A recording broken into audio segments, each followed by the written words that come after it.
Há muito tempo, séculos atrás, em uma pequena parte desse nosso vasto mundo, vivia um povo chamado de os Filhos de Israel. Desses filhos surgiram certos homens e mulheres, através dos quais Deus se revelou para toda a humanidade. Um deles foi José, o jovem. Numa distribuição, Works Editora, José, o jovem, um episódio do Velho Testamento.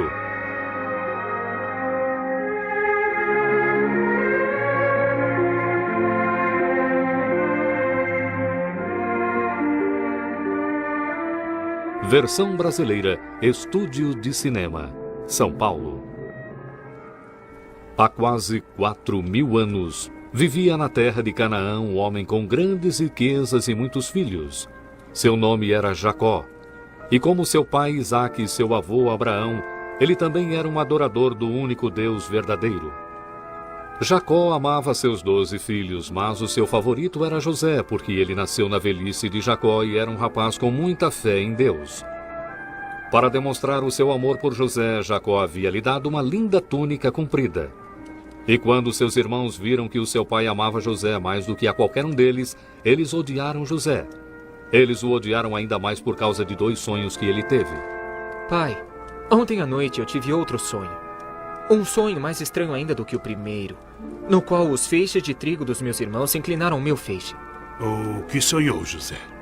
Dessa vez, o sol, a lua e 11 estrelas se inclinavam a mim. O que significa esse sonho? Eu, sua mãe e seus irmãos iremos nos inclinar diante de você em terra? Sonhos eram levados a sério naqueles dias, pois às vezes Deus revelava os seus planos para as pessoas em sonhos. Então Jacó guardou no seu coração o que José dissera. Mas os seus irmãos o invejavam tanto que desejavam se livrar dele de uma vez por todas. Depois de algum tempo, Jacó mandou José para os pastos de Dotã, para onde os irmãos mais velhos tinham levado os rebanhos de Jacó para pastar. Ansioso para ver os seus irmãos, José fez a longa viagem a Hebrom na esperança de ser recebido com alegria por eles. Mas quando os irmãos o viram chegando, começaram a conspirar contra ele. Olhem, aí vem o sonhador. Vamos matá-lo e jogá-lo numa cova. Diremos que um animal selvagem o matou. E veremos o que será dos seus sonhos. Não matem. Lancem-no nesta cova vazia. Deixem-no aqui no deserto, mas não matem. Rúben planejava salvá-lo depois e mandá-lo de volta para o seu pai. Então, graças ao seu irmão mais velho, Rúben, a vida de José foi poupada.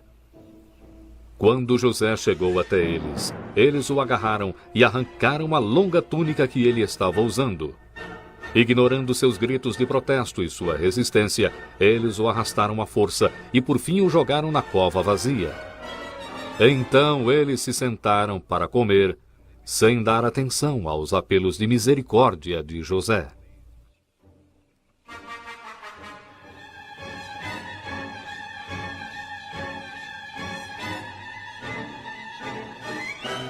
Olhem, lá vem uma caravana.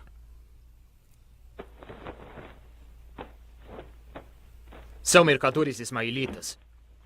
Vem de Gileade, a caminho do Egito. Que proveito teremos se matarmos José? Vamos vendê-lo para os ismaelitas. Excelente ideia. É uma Eu boa concordo ideia. nisso mesmo. Muito boa ideia.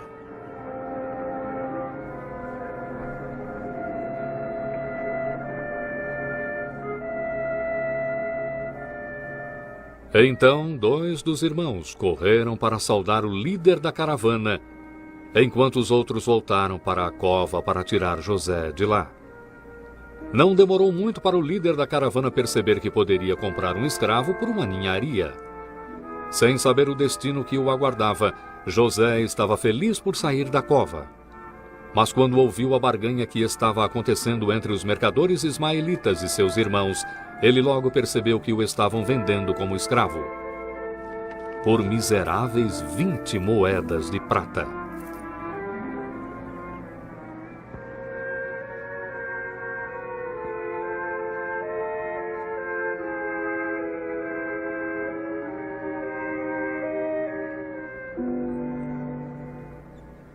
Arrancado do lar do seu pai e vendido como escravo pelos seus irmãos, José tinha apenas uma esperança e um conforto: Deus, em quem ele confiava. E os irmãos de José tingiram a sua túnica de sangue de cabrito e a levaram para o seu pai, dizendo: Nós achamos isto. Veja se é ou não a túnica de José. Mas é a túnica de José. José, um animal selvagem o despedaçou. José, José, José. Não tente me consolar. Deixe-me descer até a sepultura de meu filho.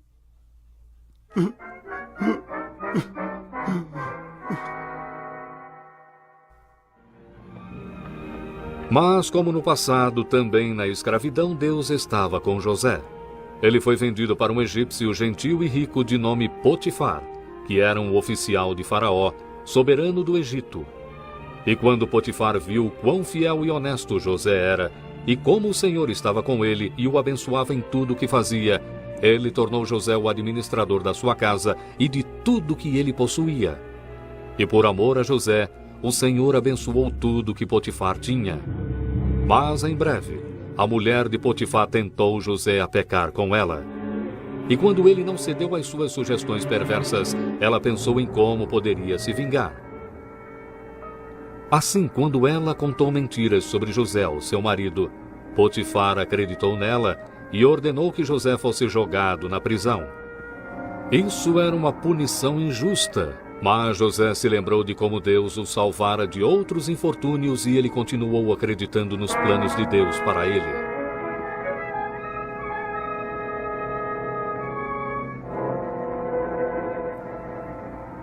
Também na prisão o Senhor estava com José. Logo o carcereiro colocou José no comando de todos os outros prisioneiros. Depois de algum tempo, José conheceu o copeiro do rei que era encarregado dos vinhos do faraó e também o padeiro do rei.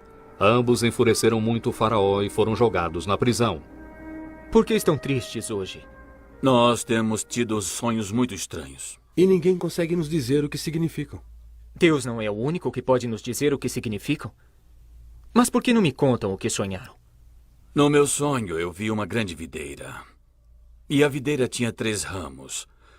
Assim que a videira brotou, os cachos amadureceram em uvas. E o copo do faraó estava na minha mão.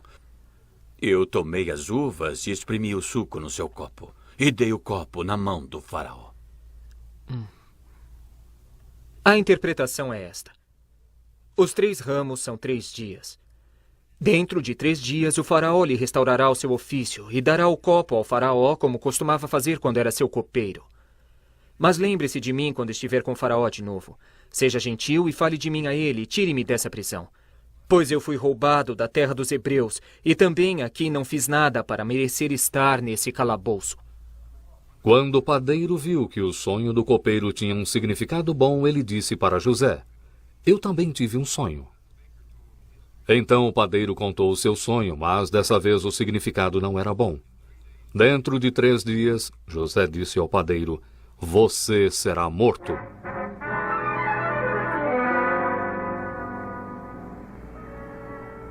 Tudo aconteceu exatamente como José havia previsto. Depois de 3 dias, o faraó celebrou o seu aniversário e o padeiro foi condenado à morte. E o copeiro foi restaurado ao seu ofício antigo. Entretanto, o copeiro se esqueceu de José e José teve que ficar na prisão por mais 2 longos anos. Então, um dia, Faraó, o soberano do Egito, estava muito perturbado. Ninguém, nem os homens mais sábios do país, podiam lhe dizer o significado de 2 sonhos estranhos que ele teve na noite anterior. Ele chamou todos os magos do Egito, mas nenhum deles podia dizer a Faraó o que os sonhos significavam. Por fim, o copeiro se lembrou de José e correu para contar a Faraó sobre o jovem prisioneiro hebreu que interpretara corretamente o seu sonho. Faraó mandou buscar José imediatamente. José, barbeado e vestindo roupas limpas, foi logo levado perante o rei. Ouvi dizer que quando você ouve um sonho, Pode dizer o que ele significa? Não, eu não tenho esse poder, senhor. Mas Deus dará uma resposta ao faraó que o ajudará. No meu sonho, eu estava em pé na margem do Nilo, quando 7 vacas, gordas e formosas, saíram do rio e então pastaram no pasto ali perto. Depois delas, saíram outras 7 vacas, magras e muito feias, como eu nunca vi em toda a terra do Egito. E as vacas magras e feias engoliram as primeiras 7 vacas gordas. Mas quando elas as comeram, não parecia que as tinham comido, pois as vacas feias continuavam magras como eram antes. Então eu acordei. Em um segundo sonho, eu vi 7 espigas de grão, cheias e boas, crescendo no mesmo tronco. E depois delas, brotaram 7 espigas secas, miúdas e queimadas do vento oriental. E as espigas miúdas devoraram as 7 espigas boas. Eu contei os meus sonhos aos magos, mas ninguém pôde me dizer o que significam. Os sonhos do faraó só significam uma coisa. Deus revelou ao faraó o que ele há de fazer. As 7 vacas formosas são 7 anos, e as 7 espigas boas são 7 anos. Os 2 sonhos têm o mesmo significado. As 7 vacas magras e feias e as 7 espigas miúdas significam 7 anos ruins, 7 anos de fome. É como eu disse ao faraó. Deus mostrou ao faraó o que ele há de fazer. Haverá 7 anos de grande fartura em toda a terra do Egito. Então 7 anos de fome consumirão a terra. E essa fome será tão grave que as pessoas não se lembrarão de toda a fartura que havia no Egito. O fato do faraó ter tido 2 sonhos mostra que Deus está determinado a fazer isso e que ele o fará em breve.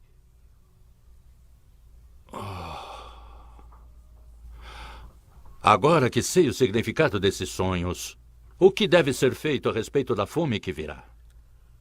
O faraó deve escolher um homem sábio e com espírito e colocá-lo sobre o Egito.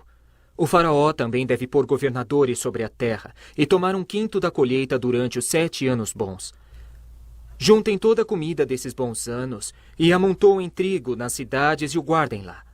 Assim, quando vierem os 7 anos de fome, o povo do Egito terá muita comida. Acharíamos um homem com o Espírito de Deus dentro dele? Como este homem.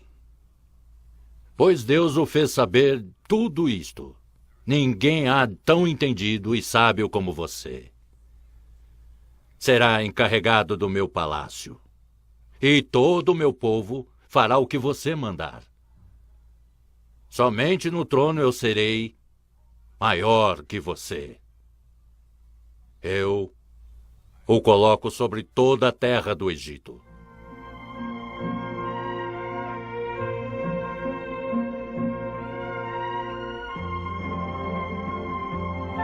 Então, finalmente, o propósito de Deus em trazer José para o Egito estava ficando claro. Da noite para o dia, esse jovem temente a Deus subiu de prisioneiro para primeiro-ministro, de escravo para vice-comandante de todo o Egito. E agora ele começou a ver que Deus o escolhera para salvar muitas pessoas de morrerem de fome. Talvez também o seu próprio povo. E Deus tinha um propósito ainda maior, além de pôr José em uma posição de liderança no Egito. Ele estava preparando um povo do qual sairia o Messias.